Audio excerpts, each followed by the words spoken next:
kigudde wani abagamba nze mubbi konze ndaddemu ekiteega. Wabaluseewo Katemba atali musasulire ku kyalo Lukunyu mu ggombolola y'Essi Bukunja mu disitulikiti y'e Buikwe. Abalazi ba firimu ku kyalo kino babbiddwako ebintu byabwe omwabadde generator ne TV flat screen abateeberezebwa okubibba batandise okwekola obusolosolo. Obuzibu obwazzeewo ebabbi abatandise okutulugunya ewaffe mu kyalo kyaffe eky'e Lukunyu mu disitulikiti y'e Buikwe. Kituweewunyisiza okuba nti wa muntu ye yabba muganda we mutowe. Omu ku bategeerekeseko erya Friday Owolyo n'ekintu kimukutte ne kimukuba ennume y'ekigo natandika okwerogoza nga watanabba ku generator ne TV era nga obwedde omukono gwe gwesikanga generator okwaka.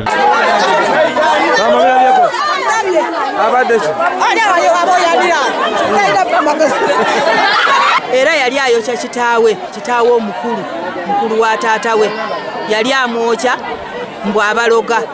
Okusinziira ku Kalema Gerard nga ye nannyini kibanda gwe babbye ate era nga muyizi ku ssomero erimu mu kibuga Lugazi yeekokodde omuze gw'obubbi ogubadde gukyase ennyo ku kyalo kyabwe nga n'okutuuka okugenda ku ndagu yasooka kukuba lukiiko ne LC ne yeegayirira abatuuze ababadde mu lukwe bakomyewo ebintu by'emirembe kyokka ne beerema. Ate nga abantu baffe batubba tukera ku majja tubonaabona n'enkumbi abantu baffe batubba kale ekibanda kyaffe ng'ekyo twakituyanira nga sale tuzifunye mu kulima naye kisinza okuneewuunyisa ye neiba awo nga yennyininyini okujja n'anziba ate ng'alinga muntu wange twasooka ne tuba woningi banaye mulekerawo okutubba n'omuntu yenna n'atubba ajja tufunamu obuzibu.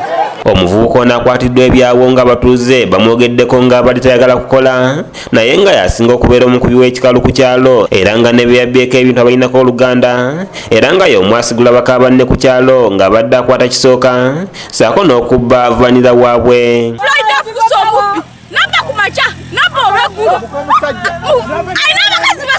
Yabba ne muka munne nnyo yabba muka munne vanira waffe amubbye obula okutumalawo atubbye nnyo nono yamubba. Gamba omusajja abadde ngaawo omuganda we tamuggyako ssente naye era yalabyewo kumubba nga fe atugoba mu kibanda n'alekawo abantu be nekineewunyisiza ng'ate muganda we yamubbye.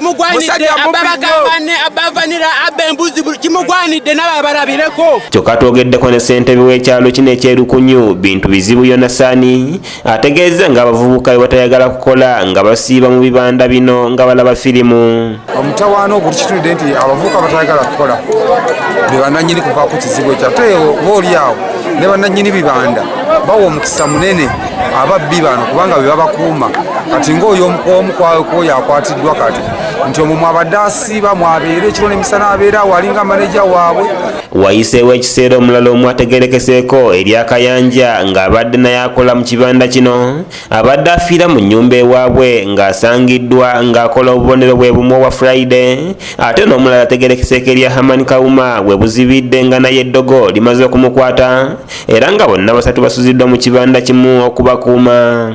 Naye ndi mwerabikirivu lw'abantu batandise kutubba ku bintu byaffe ne twekoledde n'engalo zaffe tulima ne tugula ebintu tutandika kulabika ati embeera eriwo naye bannaffe tebatukkiriza. Kyokka ye kansala akiikirira omuluka gw'ebbinga mu ggombolola y'Engogwe Sebatindira Robert agamba nti okunoonyereza kw'abasawo b'ekinnansi kuyambako nnyo n'okusinga okwa poliisi kubanga alipoota zirwayo nnyo. Ekyamazima omusawo n'atukoze bulungi era twaligambye gavumenti abasawo bano bawe ekitiibwa kuba okunoonyereza kaabwe kw'okwanguwako okusinga okwembwa oba okwa poliisi. Tusuubira ababbi bangi kati twakalabako omubbi omu. Wadde nga poliisi ku ggombolola y'Essi yategeezeddwako batuuse kukola byawongo byabwe nga terinnyeeko mu kifo kino. Obona asakula abagamba nze mubbi konze ndaddemu ekiteega ekyo kakironderere kibalondoole wala osubira omubbi nga tesiyenze Ali abavudde tafaananiko yenna yenna yabunye takataka yenna abambeera mbi. Ate kati ffe tuyinza okuwakana ku ekyo kye tulabyeko situyinza nakuwakana kubanga abaana babbi kale kwetongoza nnyonye naye nga mubbi ffe ekyo kye tulabirako ne tumanyi oba yatandise gulo naye nga oyo mubbi. Patrice Kyewalabye yakusakidde eggulire lino okulwa ABS Television.